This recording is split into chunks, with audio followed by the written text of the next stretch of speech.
ఆంధ్రప్రదేశ్‌లో వ్యవస్థలు ఏ విధంగా పనిచేస్తున్నాయి? పోలీసులు ఏ విధంగా పనిచేస్తున్నారు? చివరికి గంజాయితో ఎస్ఐలు పట్టుబడడం ఏంటి?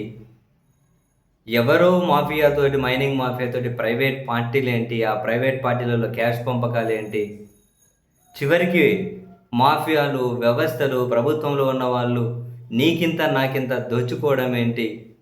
ఇటువంటి విషయాలను జగన్మోహన్ రెడ్డి గారు ప్రస్తావించుకుంటూ ఆయనేమి గాలిమాటలాగా రాజకీయ విమర్శ మాది చేయకుండా ఎస్ఐల కారులోనే గంజాయి దొరికితే దాన్ని ఏ విధంగా పక్కదారి పట్టించేసే విధంగా డీఎస్పీ ఏం మాట్లాడుతున్నారు, ఎస్పీ ఏం మాట్లాడుతున్నారు, ఆ ఎస్ఐలు ఏం చెప్తూ ఉన్నారు, క్షేత్రస్థాయి పరిస్థితులేంటి, ఒకదానికి మరోదానికి పొంతన లేకుండా అవన్నీ చూపించుకుంటూ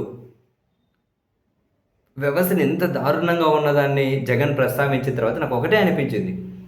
సరే నేనేదో మాట్లాడితేనో, లేకుంటే ఇంకో జర్నలిస్ట్ ఏదో మాట్లాడితేనో, లేకుంటే మీరేదో మాట్లాడితేనో పోలీసులకు పెద్ద సీరియస్‌నెస్ ఉంటదో ఉండదో పక్కన పెట్టండి.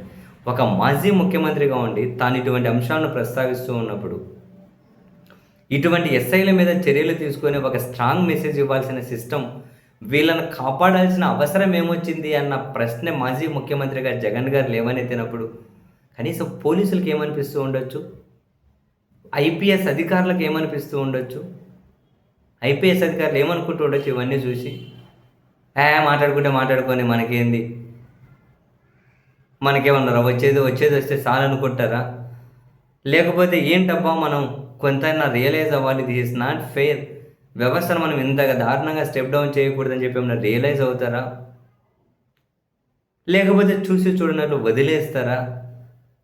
అరే వ్యవస్థలో పనిచేస్తూ ఉన్నాం. వ్యవస్థకు గౌరవం ఉంటేనే అందులో పనిచేసే మనకు మన మీద గౌరవం ఉంటది. ఆ వ్యవస్థ గౌరవమే పోతే మన గౌరవం ఏముంటది? మనం దాన్ని కాపాడుకోవాలి అని ఏమైనా సిన్సియర్‌గా పనిచేయాలనే ఆలోచన ఏమైనా వస్తదా వీళ్ళకు? ఏ ఏ ఏ ఏం ఆలోచిస్తూ ఉండొచ్చు? ఒక మాజీ ముఖ్యమంత్రి గారే ఈ వీళ్ళ విషయాలన్నీ బయటపెట్టి మాట్లాడుతూ ఉంటే ఏం జరిగింది అని జనాలు మర్చిపోతారు. ఏముందిలే మొత్తం వ్యవస్థ మనకే సపోర్ట్ ఉందని చెప్పి, ప్రభుత్వం మనకే సపోర్టు. ప్రభుత్వం చెప్పే కక్షపూరిత రాజకీయాలకు మనం ఉపయోగపడితే చాలులే అని చెప్పి అనుకుంటారా?